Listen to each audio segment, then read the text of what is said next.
अमरावती विभाग स्नातक निर्वाचन क्षेत्र के लिए कांग्रेस ने शिवसेना ठाकरे समूह गठ से बुल्ढाना के धीरज लिंगाटे को पार्टी में शामिल अपना उम्मीदवार घोषित किया। इसके बाद से ही कांग्रेस में बगावत शुरू हो गया है। कांग्रेस स्नातक प्रकोष्ठ के अध्यक्ष श्याम प्रजापति ने बगावत करते हुए शहर अध्यक्ष बब्लू शेखावत को अपने पद से इस्तीफा भेज दिया है।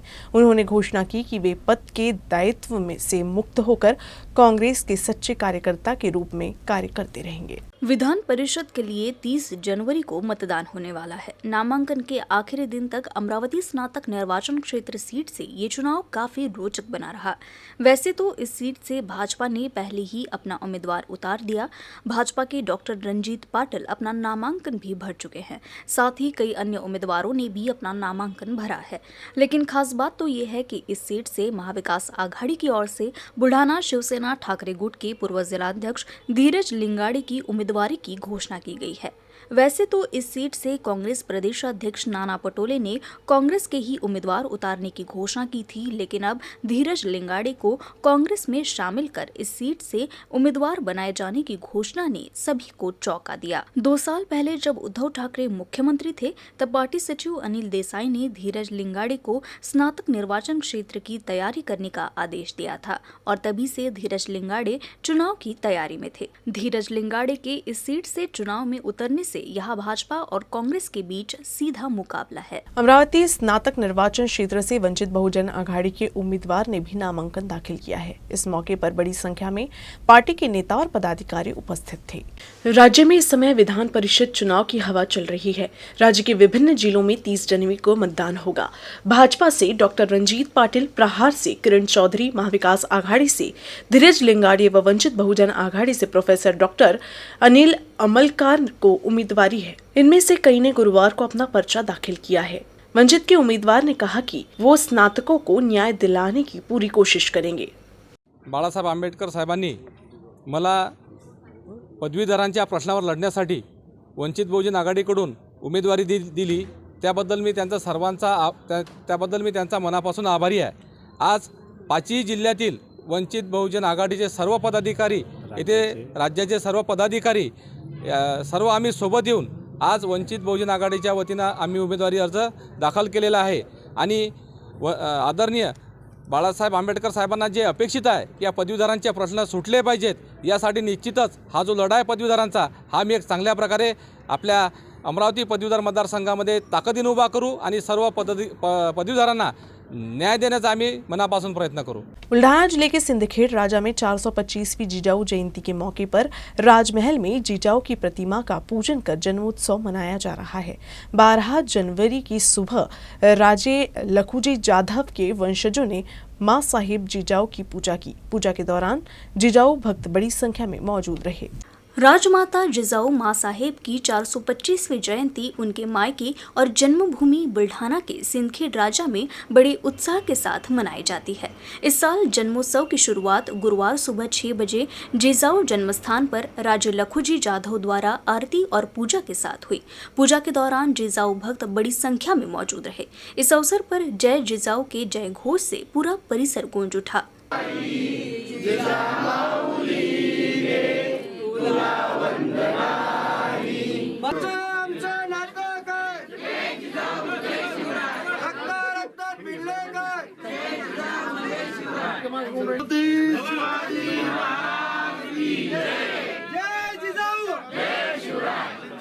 जय जिजाऊ।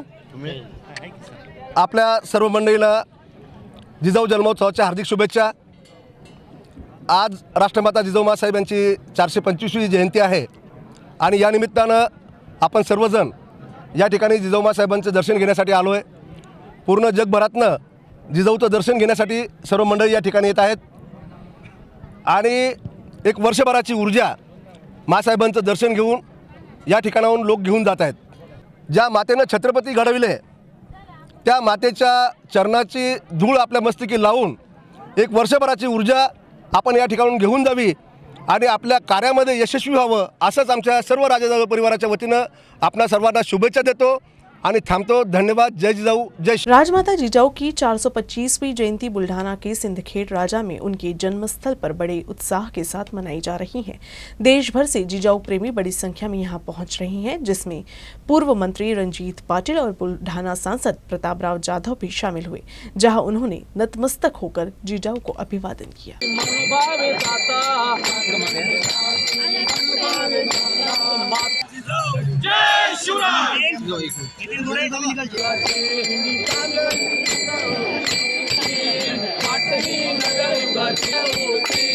राष्ट्रमाता राजमाता जिजाऊ साहेबांचा आज जन्मदिवस आज संपूर्ण महाराष्ट्रातून आणि महाराष्ट्राच्या बाहेरूनही तमाम शिवभक्त आणि जिजाऊ भक्त आज या ठिकाणी जिजामातांना वंदना देण्यासाठी या ठिकाणी येतात. या जिजामातेनं छत्रपती शिवाजी महाराजांना घडवलं आणि ज्या छत्रपती शिवरायामुळं आज हिंदवी स्वराज्य या संपूर्ण महाराष्ट्र आणि देशामध्ये निर्माण झालं. आज छत्रपती शिवाजी महाराजांच्या राज्यकारभारांचा वसा किंवा आदर्श बाहेरच्या देशामध्ये सुद्धा घेतला जातो. या शिवाजीला घडवणारे ही आदर्श माता आज तिच्या दिवसाच्या मी सर्वांना खूप खूप शुभेच्छा देतो. एनसीपी विधायक अमोल मिटकरी ने सांसद नवनीत राणा के देवेंद्र फडणवीस मुख्यमंत्री होने के बयान की आलोचना की है। इसके साथ ही उन्होंने एनसीपी नेता हसन मुशर्रफ के खिलाफ ईडी की कार्रवाई और ठाकरे गढ़ के विधायक नितिन देशमुख को मिली एसीबी के नोटिस की भी आलोचना की। राष्ट्रवादी काँग्रेस पक्षाचे ज्येष्ठ नेते आणि महाराष्ट्राचे माजी ग्रामविकास मंत्री श्री मुश्रीफ साहेब यांच्यावर ईडी आणि सीबीआय या दोघांनी संगनमत करून त्यांच्यावर, त्यांच्या मुलीवर, जावयांवर आणि परिवारावर ज्या पद्धतीने किरीट सोमय्यासारख्या उपटसुंब आणि उटपटांग लोकांच्या सांगण्यावरून आज कारवाई केली, मला असं वाटते कागलची जनता, कोल्हापूरची जनता प्रचंड याबद्दल रोष व्यक्त करते आणि ते साहजिक आहे. कुठलाही काही दोष नसताना शेवटी अनिल देशमुख प्रकरणामध्ये सुद्धा ईडीला काही सापडलं नाही. आज 14 महिने त्यांना त्रास दिला, काही कारण नसताना त्रास दिला. मी स्वतः काल त्यांना भेटून आलो, कुठलाही आरोप सिद्ध झालेला नाही. नवाब मलिकांचंही तेच होणार आहे. संजय राऊत साहेबांचंही कुठं काही झालेलं नाही सिद्ध, त्यामुळे परत आले. एक लक्षात घेतलं पाहिजे की तुम्ही कितीही सातत्याने त्रास देण्याचा प्रयत्न तुम्ही केला, महाविकास आघाडीचे नेते शरण गेले नाहीत. देशमुख हे ठाकरे गटातील म्हणजे उद्धव बाळासाहेब ठाकरेंच्या अत्यंत निकटवर्तीय विश्वासातले आहेत. गुवाहाटीला त्यांना नेण्याचा प्रयत्न केला, मात्र त्यांनी त्याला भीक घातली नाही आणि तेव्हापासून सातत्यानं भारतीय जनता पार्टी विरुद्ध त्यांनी खमकी भूमिका घेतली. इतकंच नाही तर अकोला जिल्ह्यात अख्ख्या भाजपला उरून पुरणारी ते आमदार आहेत. आणि असं असताना त्यांना माहीत होतं ह्या गोष्टी आपल्याला ज्यावेळेस त्यांच्यासोबत आपण सरकार विरुद्ध बोलू तर हा त्रास होणार. त्याच्यामुळे 353चा एक खोटा गुन्हा पोलिसांकडून सत्तेचा गैरवापर करून आता या अधिवेशनाच्या काळात त्यांच्यावर दाखल केला गेला. त्यांच्याबद्दल वाईट साईड बोललं जातं, ते करप्टेड आहेत असं त्यांच्याबद्दल मिसमॅसेज दिला जातो. आणि आता एसीबीची नोटीस आली. कशाकरता? कोण्या एका माणसाच्या सांगण्यावरून जर एसीबीची नोटीस आली असेल, त्या माणसाचं कर्तृत्व पहा, तो माणूस नोटीस देणारा कोण आहे, काय आहे हे पण त्याच्या माध्यमातून आम्ही एकनाथ शिंदेंना मानत नाही असंच मेसेज त्यांनी दिला. स्वतः दस्तूरखुद्द चंद्रशेखर बावनकुळे एका कार्यक्रमात म्हणाले होते की आता इथून पुढे आपण देवेंद्रजींच्या पाठीशी राहिलं पाहिजे, कारण तेच महाराष्ट्राचे मुख्यमंत्री आहेत. आज नवनीत राणा बोलल्या की आमच्या मनातले मुख्यमंत्री कोण आहेत, तर ते देवेंद्र फडणवीस आहेत. म्हणजे शिंदे साहेबांनी आता तरी जागरूक व्हावं. भारतीय जनता पार्टी हा एक ट्रॅप आहे. लहान पक्ष संपवण्याकरता, जसा प्रहार संपवण्याकरता ते निघालेत, इतर पक्ष संपवण्याकरता निघालेत, त्यांना विरोधी पक्षच नको आहे, तसा तुमचा शिंदे गट सुद्धा ते संपवतील. तुम्हाला लोकसभेची जागा दे, तेवढं पाहिजे तेवढं. एनसीपी विधायक अमोल मिटकरी ने विधायक बच्चू कडू के एक्सीडेंट पर संदेह जताते हुए कहा कि वर्तमान समय के खिलाफ बच्चू कडू ने जो बगावत का रुख अपनाया है वो इस हादसे के पीछे की वजह तो नहीं। आइए देखते हैं विधायक अमोल मिटकरी ने क्या कहा। काही दिवसांपूर्वी बच्चू भाऊंनी एक शंका म्हणजे हे व्यक्त केली होती की दिव्यांगाचं मंत्रालय आता मुख्यमंत्र्यांनी घोषित केलं, आता तात्काळ मंत्रिमंडळाचा विस्तार करावा, होत असेल तर सांगावं, नाही तर खुलं सांगावं. आणि बच्चू भाऊ कसं आहे, खुल्या मनाने बोलणारी व्यक्ती आहे. जरी आमचे राजकीय मतभेद असतील, जरी त्यांचा पक्ष माझा पक्ष वेगळा असेल, पण पालकमंत्री असताना त्यांनी दिव्यांगाकरता केलेलं काम मी स्वतः डोळ्यांनी पाहिलं आहे. असा व्यक्ती जो सातत्याने सरकारच्या बाजूला, सरकारमध्ये असताना सरकारच्या विरुद्ध बोलतो, ते व्यक्तीला एखादा टू व्हीलरवाला येऊन उडवतो, गंभीर दुखापत करतो, या घटनेची चौकशी झाली पाहिजे. ज्या पद्धतीनं भाजपच्या एखाद्या नेत्याला खर्चटलं तर तुम्ही चौकशीची मागणी करता, त्याचप्रमाणे एखाद्या दिव्यांगाच्या नेत्याला किंवा शेतकऱ्याच्या नेत्याला अशा पद्धतीनं दिवसा ढवळ्या तुम्ही टू व्हीलरनं उडवत असाल तर त्याची पण चौकशी झाली पाहिजे. मला सुद्धा यामागे शंका येते आहे. भारतीय जनता पार्टीने काही याच्यामध्ये कोणाकडून काही करून घेतलं का याची सुद्धा चौकशी या निमित्तानं झाली पाहिजे. गिरीश महाजन के शिवसेना में फूट डालने को लेकर दिए गए बयान को शिंदे गुट के विधायक संजय गायकवाड़ ने गलत करार देते हुए कहा कि राष्ट्रवादी और कांग्रेस यानी अपने ही घर में सांप पालने जैसा था, इसीलिए हमने शिवसेना का दामन छोड़ा, लेकिन इसका क्रेडिट गिरीश महाजन को लेने की जरूरत नहीं है, ऐसा तंज भी संजय गायकवाड़ ने किया है। साथ ही उन्होंने हसन मुशर्रफ के खिलाफ हुई ईडी की कार्रवाई पर प्रतिक्रिया देते हुए कहा कि ये कार्रवाई पार्टी या नेता के तौर पर नहीं बल्कि उनकी फैक्ट्री में चल रहे भ्रष्टाचार के चलते हुई है। नाही, ते पक्ष म्हणून रडारवर आहे असं मला काय वाटत नाही, कारण मी बघितलं की त्यांचा जो कारखाना आहे आणि त्या कारखान्यातून जो व्यवहार त्यांच्या मुलाकडे त्या ठिकाणी झाला त्याच्यामधली जी काही अनियमितता आहे किंवा जो गैरव्यवहार झालेला आढळला आणि त्याची तक्रार झाली, त्या अनुषंगाने ती झालेली कारवाई आहे, ती पक्ष किंवा कुठला नेता म्हणून असं वाटत नाही. आणि अशा प्रकारे जर कुठे अनियमितता झाली असेल किंवा गैरव्यवहार झाला असेल तर अशा प्रकारच्या यंत्रणा काम करतात. गिरीश महाजनांनी अशा प्रकारचं वक्तव्य करणं चुकीचं आहे. शिवसेना फोडण्याचं त्यांचं मिशन असेल, पण आम्ही काही भाजपमुळं शिवसेनेतून बाहेर पडलेलो नाही आहे. 2-2.5 वर्षामध्ये उद्धव साहेब घराच्या बाहेर पडले नाही. आम्हाला वर्षावर एंट्री नव्हती, आम्हाला मातोश्रीवर एंट्री नव्हती, आमच्या भेटी होत नव्हत्या, आमच्या कुठली कामं होत नव्हती. त्याच्यामुळे आणि शिंदे साहेबांवर केलेला अन्याय, त्याच्यामुळे हे सगळे लोक बाहेर उडले. आणि महत्त्वाचं कारण की काँग्रेस राष्ट्रवादी जिच्या समोर आम्हाला भविष्यात लढायचं आहे त्याच्यासोबत आम्ही राहून आम्ही घरामध्ये साप पाळल्यासारखं आम्हाला वाटत असल्यामुळं आम्ही तो निर्णय घेतलेला आहे. याच्यामध्ये विनाकारण गिरीश भाऊनी कोणी क्रेडिट घेण्याचा काही मतलब नहीं है. बुल्ढाना के जिलाधिकारी बने 7वीं कक्षा के छात्र। जी हां, ये सच है। जिलाधिकारी HP तोमोड़ अचानक बुल्ढाना के निजी सहायता प्राप्त स्कूल में छात्रों को दी जाने वाली शिक्षा की गुणवत्ता की जांच करने पहुंचे। जांच के दौरान जिलाधिकारी ने छात्रों जैसे क्लास में बैठकर टीचर द्वारा पढ़ाई जा रही गणित को पढ़ा। दरअसल बुल्ढाना के जिलाधिकारी HP तोमोड़ ने छात्रों को दी जा रही शिक्षा की गुणवत्ता का निरीक्षण करने के लिए बुल्ढाना शहर के एक निजी सहायता प्राप्त एडेड हाई स्कूल का औचक दौरा किया। इस दौरान जिलाधिकारी डायरेक्ट एडेड हाई स्कूल की 7वीं कक्षा के छात्र छात्राओं सहित डेस्क बेंच पर बैठे। इस समय उप जिलाधिकारी गौरी सावंत भी उनके साथ बैठी। उस समय शिक्षिका मंगला जावरकर गणित का पाठ पढ़ा रही थी। जिलाधिकारी के उनके सामने बैठे होने के बावजूद भी शिक्षिका मंगला जावरकर हमेशा की तरह छात्रों को गणित पढ़ाती रही। इस दौरान जिलाधिकारी तोमोड़ ने बच्चों को दी जाने वाली शिक्षा का निरीक्षण किया। साहेब अचानक आणि अनपेक्षित वर्गामध्ये येऊन बसलेत. मला कोणतीही कल्पना नव्हती. माझं टीचिंग सुरू होतं आणि नेहमीप्रमाणे मी शिकवतच होती. साहेब आलेत याची थोडीशी धाकधूक वाटतच होती, पण मी नेहमीप्रमाणे शिकवत होती आणि माझे विद्यार्थी माझ्यासमोर बसलेले होते. मी त्या विद्यार्थ्यांनाच डोळ्यासमोर लक्ष ठेवून माझं शिकवणं सुरू होतं आणि त्यामुळे मी अगदी निश्चिंत होती. जास्त घबराहट नाही झाली, कारण विद्यार्थ्यांना आपण शिकवतो आहे या भूमिकेतूनच मी शिकवत होती आणि त्याच्यामुळे मला जास्त घबराहट वाटली नाही। क्लास खत्म होने के बाद जिलाधिकारी HP तोमोड़ ने सहायता प्राप्त स्कूल की प्रगति और इतिहास की जानकारी ली। स्कूल की विभिन्न पर्यावरण गतिविधियों, स्कूल के विभिन्न खेलों के साथ साथ छात्रों की सफलता के बारे में भी जानकारी ली। जिलाधिकारी ने स्कूल भवन एवं संपूर्ण परिसर की सराहना की। इस अवसर पर एडेड हाई स्कूल के प्रधानाचार्य धनंजय किम्बहुने ने जिलाधिकारी HP तोमोड़ का शाल श्रीफल देकर सम्मान किया। इस प्रकार छात्र बनकर शिक्षकों से पाठ पढ़कर छात्रों को प्रदान की जाने वाली शिक्षा की गुणवत्ता की जांच करने वाले जिलाधिकारी HP तोमोड़ शायद पहले ही अधिकारी रहे होंगे। जिल्हाधिकारी साहेब यांनी आमच्या शाळेला अचानक भेट दिली आणि भेट देऊन शाळेच्या शैक्षणिक प्रगतीची माहिती घेतली। शाळेच्या शैक्षणिक प्रगतीची माहिती घेत असताना वर्ग 7वीमध्ये गणिताचा तास सुरू होता, तर त्या वर्गामध्ये जाऊन शिक्षक कसे शिकवतात, विद्यार्थी कसे शिकतात याचा अनुभव त्यांनी घेतला। त्याचप्रमाणे शालेय परिसरातील स्वच्छता, शालेय शिस्त आणि शाळेची असणारी गुणवत्ता याबाबत जिल्हाधिकारी महोदयांनी कौतुक केलं। त्याचप्रमाणे शाळेची असणारी कमतरतेच्या दृष्टिकोनातून ज्या ठिकाणी शिक्षक आमच्या शाळेत कमी आहेत ती समस्या आम्ही जिल्हाधिकारी महोदयासमोर मांडली। या तक्रारीची योग्य अशा प्रकारची दखल घेतली जाईल आणि ही समस्या सोडवली जाईल अशा प्रकारचं आश्वासन त्यांनी आम्हाला दिलेलं आहे। राज्य और केंद्र सरकार से नाराज अकोट बाल विकास परियोजना अधिकारी कार्यालय में आंगनवाड़ी सेविकाओं ने 132 मोबाइल फोन सरकार को वापस लौटा दिए। साथ ही संगठन ने घोषणा की कि सरकार सही फैसला लेंगी, नहीं तो 26 जनवरी को राज्यव्यापी हड़ताल किया जाएगा।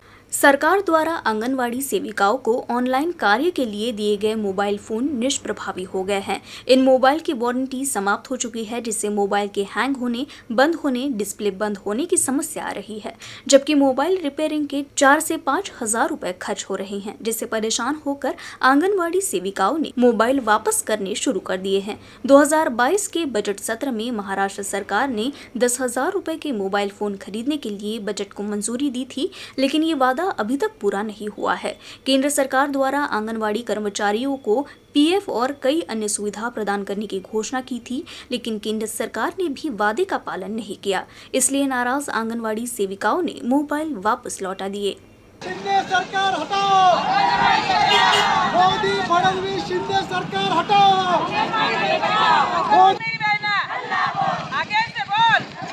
मोदी सरकार हटाओ, मोदी शिंदे फडणवीस सरकार हटाओ। महाराष्ट्र में जातिवार जनगणना कराने की अखिल भारतीय महात्मा फुले समता परिषद की मांग पिछले कई सालों से लंबित है। बिहार की तर्ज पर राज्य में अन्य पिछड़ा वर्ग के लिए अलग से जनगणना कराई जाए, ऐसी मांग महात्मा फुले समता परिषद ने की है। देश के अनुसूचित जाति और जनजाति की जातिवार जनगणना को 150 साल हो गए हैं। स्वतंत्रता के बाद भारत सरकार ने जाति और अन्य सभी को मिलाकर केवल अनुसूचित जातियों और जनजातियों की गणना करने की नीति अपनाई। इससे पिछड़ा वर्ग ओबीसी वंचित रह गया। 1994 में केंद्र सरकार द्वारा नियुक्त राष्ट्रीय पिछड़ा वर्ग आयोग ने तीसरी बार ओबीसी जनगणना की आवश्यकता के बारे में सरकार को बताया। 5 मई 2010 को एनसीपी के नासिक के तत्कालीन सांसद समीर भुजबल, स्वर्गीय गोपीनाथ मुंडे ने 100 सांसदों के साथ ओबीसी जनगणना के लिए प्रस्ताव पारित किया। इसके लिए प्रदेश के पूर्व उप मुख्यमंत्री छगन भुजबल ने खुद शरद पवार के नेतृत्व में प्रयास किए थे। केंद्र ने 2011 से 2014 तक सामाजिक और आर्थिक जाति गणना कराई, लेकिन इसके आंकड़े राज्यों को नहीं दिए गए, ऐसा आरोप भी लगाया गया। क्रांतिसूर्य महात्मा ज्योतिराव फुले असतील किंवा जे काही विचारवंत असतील, या लोकांचं शोषण हे फक्त ते आर्थिकदृष्ट्या सक्षम नव्हते असं नव्हतं, परंतु ते कुठल्या तरी एखाद्या विशिष्ट समाजाला बिलॉंग करत होते म्हणून झालेलं आहे। आणि याच अनुषंगानं भारतीय संविधानात डॉक्टर बाबासाहेब आंबेडकरांनी या ओबीसींना 27% आरक्षण दिलेलं आहे। 27% आरक्षण दिलेलं असताना जो समाज हा जवळजवळ 55 ते 60% भरतो, परंतु येनकेन प्रकारे या देशामध्ये ढोरांची जनगणना होते, म्हैसांची जनगणना होते। जे आरक्षण दिल्या जातं ते आरक्षण नष्ट करण्याचा हेतू हा आपल्याला दिसून येतो आणि या हेतूला टाळण्यासाठी आमची सगळी ओबीसीच्या वतीनं महात्मा फुले समता परिषद, वंचित बहुजन आघाडी, सर्व माळी महासंघ आणि या ओबीसीत आलेले सर्व घटक यांची एकच मागणी आहे की या केंद्र व राज्य सरकारने जे जनगणना आहे ही जातीच्या आधारे करावी। किसानों को उम्मीद थी कि रबी में फसल के नुकसान की भरपाई हो जाएगी, लेकिन कुओं, तालाबों और बोरवेल में पानी होने के बावजूद बिजली के अभाव में वे अपनी फसलों की सिंचाई नहीं कर पा रही हैं। कुरुम क्षेत्र में लगातार बिजली आपूर्ति ठप रहने से किसानों को भारी परेशानी हो रही है। बिजली नहीं होने से खेतों में फसलों को पानी की आपूर्ति नहीं मिल रही है। नतीजतन खेतों में लगी फसल पानी के अभाव में सूखने लगी है। बिजली वितरण विभाग के संबंधित अधिकारी इस ओर ध्यान नहीं दे रहे हैं। किसानों को 24 घंटे में से सिर्फ 8 घंटे ही बिजली दी जाती है। इससे कई बार मोटर पर लोड बढ़ जाता है और बारी बारी से प्रत्येक फीडर की बिजली कट जाती है। इसके अलावा कई बार ओवरलोड डिप के कारण बिजली आपूर्ति बाधित हो जाती है। किसानों को बिजली के लिए इंतजार करना पड़ता है, क्योंकि बिजली वितरण कर्मचारी कभी भी बाधित बिजली आपूर्ति शुरू करने या मरम्मत करने नहीं आते हैं। पानी के अभाव में फसलें सूखने लगी हैं। अकोला जिले के मूर्तिजापुर तहसील के भगोरा में कई वर्षों से बड़े पैमाने पर गौण खनिज का उत्खनन हो रहा है, लेकिन राजस्व विभाग ने इस पर ध्यान नहीं दिया है। इससे सरकार के राजस्व को लाखों रुपए का नुकसान हुआ है। इस भूखंड में भूधारकों द्वारा 12,115.59 ब्रॉन्ज का अवैध उत्खनन किया गया है। ये बात सामने आने के बाद भी राजस्व प्रशासन ने कोई दंडात्मक कार्रवाई नहीं की। शासकीय नियमानुसार अवैध उल्लंघन करने पर जमीन धारक पर 18,90,96,हजार रुपए का जुर्माना लगाया गया, लेकिन जमीन मालिक ने बिना उसे भरे ही गट नंबर 96 में खुदाई से बने गड्ढे को भरने के लिए अपने ही समूह नंबर 98 में अवैध उत्खनन शुरू करने का दावा किया। वरिष्ठों को इस पर ध्यान देना चाहिए और सरकार के करोड़ों राजस्व को बचाना चाहिए और अनभोरा की तहसील राजस्व प्रशासन को प्लॉट धारक पर लगाए गए जुर्माने की वसूली के लिए सरकारी स्तर पर कार्रवाई करनी चाहिए। न्यूज रूम से बस इतना ही। खबरों का सिलसिला यूं ही चलता रहेगा। आप देखते रहिएगा UCN न्यूज अकोला।